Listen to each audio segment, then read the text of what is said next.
Porque o tremendo esforço desenvolvido pelos maiores especialistas do campo da neurologia e da fisiologia, que produziu uma massa tão grande de informações, revelou-se tão improdutivo no que concerne à solução daquele problema fundamental.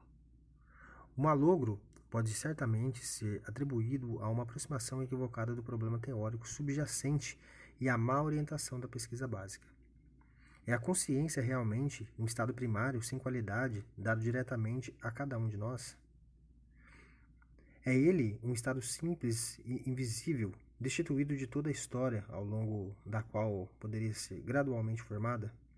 Deve ser a consciência, de fato, entendida como um estado interior primário, e suas raízes devem ser profundas no interior do organismo, nas profundezas da mente ou nas estruturas neurais do cérebro.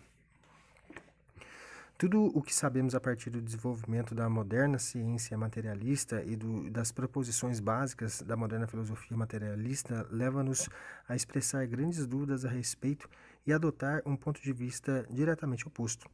A consciência nunca foi um estado interior primário da matéria viva. Os processos psicológicos surgem não no interior da célula viva, mas em suas relações com o meio circundante, na fronteira entre o organismo e o mundo exterior, e ela assume as formas de um reflexo ativo do mundo exterior, que caracteriza toda a atividade vital do organismo. À medida que a forma de vida se torna mais complexa, com uma mudança no modo de existência e com o desenvolvimento de uma estrutura mais complexa dos organismos, essas formas de interação com o meio ou de reflexo ativo mudam, todavia, os traços básicos desse reflexo, bem como suas formas básicas, tais como foram estabelecidas no processo histórico-social, devem ser procuradas não no interior do sistema nervoso, mas nas relações concernentes à realidade, estabelecida em estágios sucessivos do desenvolvimento histórico. Apesar do rápido desenvolvimento da moderna etologia, a ciência das formas básicas do comportamento animal, nós ainda sabemos muito pouco acerca das leis nas quais sua atividade psicológica se baseia. Todavia, o fato de que as características do comportamento dos animais dependem de seu modo de vida, mais do que de sua estrutura, de seu sistema nervoso, tão bem conhecido dos etologistas. E o fato de que as condições ecológicas diferentes podem conduzir a um desenvolvimento de formas diferentes de comportamento em animais de espécies muito semelhantes, ou de que o comportamento de estrutura semelhante pode ser observado em animais com diferentes tipos de sistemas nervosos. Uma descrição dos tipos de comportamento de animais com um modo de vida do tipo caçador ou um tipo passivo ou de coleta foi dada há muitos anos por Butenschik K. e, mais recentemente, pelos etologistas. Confirma o ponto de vista de que as diferenças na atividade psicológica são determinadas por formas diversas de existência, dando origem a novos sistemas funcionais que jazem na base do comportamento, mais do que pelas propriedades internas dos neurônios. A psicologia científica moderna, apoiando-se na base filosófica do materialismo científico e na teoria do reflexo, introduziu mudanças radicais em nossos pontos de vista acerca da consciência. A teoria idealista clássica sobre a consciência a entendia como um dom primário direto, como uma experiência do ego, inerente ao sujeito desde o princípio, a qual, após Platão e Descartes, contrastava com a objetividade existente no mundo exterior. A psicologia científica moderna parte da posição oposta, tendo recebido um poderoso estímulo proveniente do trabalho de Vygotsky, 1934, 58, 60, desde o começo, rejeitou a noção sem sentido de consciência como uma qualidade subjetiva invariável, como a cena na qual os fatos significativos são representados ou como um epifenômeno que acompanha o comportamento humano. Vygotsky partiu da posição perfeitamente lógica para a filosofia marxista, de que a consciência, que é a vida tornada consciente, é sempre significativa e subjetiva em suas características. A suposição básica da filosofia de Marx, de acordo com a qual as sensações dos elementos de consciência são apenas percepções da função dos próprios órgãos sensoriais, é falsa, pela simples razão de que os processos fisiológicos que ocorrem no organismo, via de regra, não são percebidos, e a função do próprio cérebro, que, como um órgão, não possui sensação, os processos fisiológicos que ocorrem nos receptores permanecem despercebidos. Não são os processos internos nas estruturas receptoras que se refletem na consciência, mas é o mundo exterior que sempre se reflete. Esta é a razão pela qual a consciência, como um reflexo da realidade objetiva, tem uma função biológica essencial, habilitando o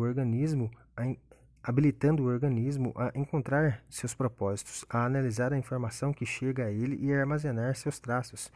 E como Bechterev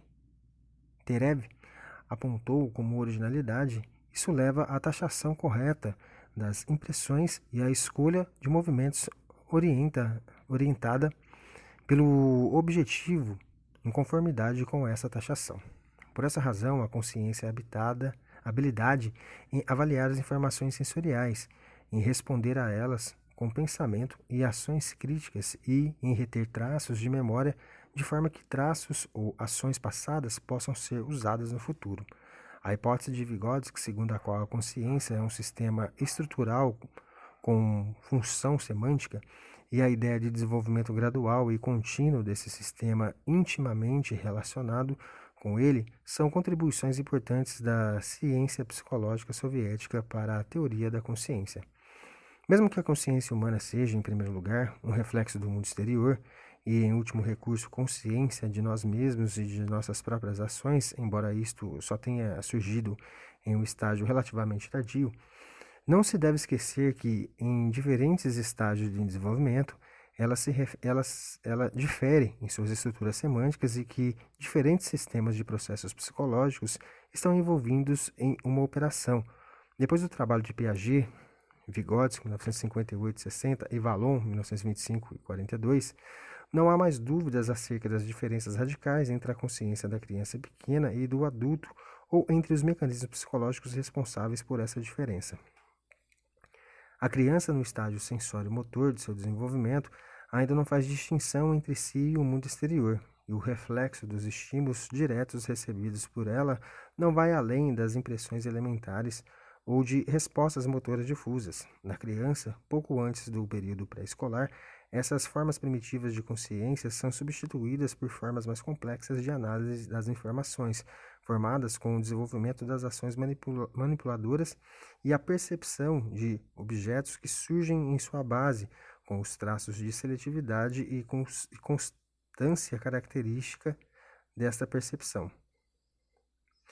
É nesse importante período do desenvolvimento infantil que nós encontramos as formas iniciais de distinção entre o eu e o mundo circundante, o aparente da autoconsciência, relacionada com o fenômeno da crise aos 3 e 7 anos, tão familiar aos especialistas em psicologia infantil, e as formas primárias de controle voluntário consciente do movimento, cujos estágios de desenvolvimento foram detalhadamente descritos na psicologia moderna, Zaporozhetsky. É certo que esse processo total não pode ser apenas o resultado da simples maturação dos neurônios ou de um desenvolvimento espontâneo e constante, como acreditaram em certa ocasião, os teóricos do desenvolvimento mental, como Buller.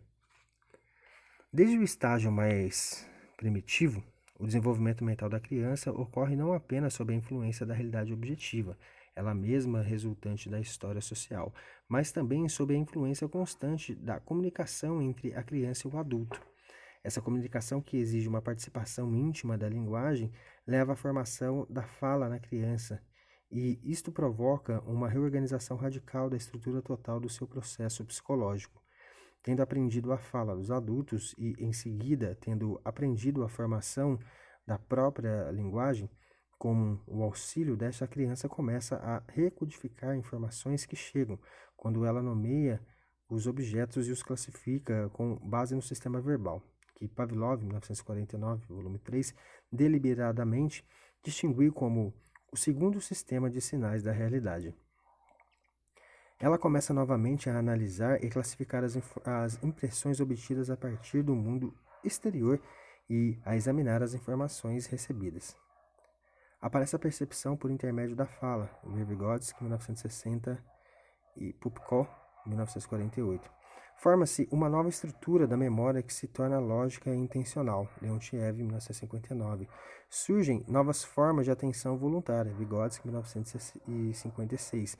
E as novas formas de experiência emocional da realidade, Vallon, 1942, Vygotsky, 1960. Finalmente, como foi revelado pelas pesquisas das últimas décadas, é com base na linguagem que que se formam complexos processos de regulação das próprias ações do homem. Luria, 1956-58. Embora no início a linguagem seja uma forma de comunicação entre o adulto e a criança, a linguagem vai assim gradualmente se transformando em uma forma de organização da atividade psicológica humana. Há razões para supor-se que as análises desse tipo proporcionarão o caminho para uma nova aproximação científica desses difíceis problemas, tal como a consciência de si, que na filosofia idealista clássica era encarada como uma qualidade direta, incapaz de ulteriores divisões, mas que, a partir desses novos pontos de vista, deve ser encarada como um produto complexo da evolução, uma forma especial, contrária do que era anteriormente uma atividade mental desdobrada, ocorrendo com a íntima participação da fala interior e inteiramente travável pela investigação analítica científica. V. Galperin, 1959. A partir desses princípios básicos, Vygotsky concluiu que a consciência humana, nos vários estágios de desenvolvimento, não apenas difere em sua estrutura semântica, como também opera por meio de diferentes sistemas psicológicos. Enquanto nos primeiros estágios de sua formação, o papel principal na estrutura da consciência é desempenhado pelas impressões emocionais diretas. Nos estágios posteriores, o papel decisivo é assumido inicialmente pela percepção complexa e pela manipulação com objetos, e nos estágios finais, por um sistema de códigos abstratos, baseado na função abstrativa e generalizadora da linguagem. A consciência humana, formada com base na atividade manipuladora, adquire naturalmente um caráter novo, radicalmente diferente dos processos psicológicos dos animais. Vygotsky estava, pois, perfeitamente certo ao insistir em que as palavras, como elementos da fala, são correlativas da consciência, são as unidades básicas da consciência humana e não correlativas do pensamento. Vygotsky, 1948. Ficará claro como o conceito de consciência, tal como formulado pela psicologia moderna, difere radicalmente das noções anteriores, que encaravam a consciência como um estado subjetivo primário, desprovido de conteúdo concreto e de desenvolvimento histórico.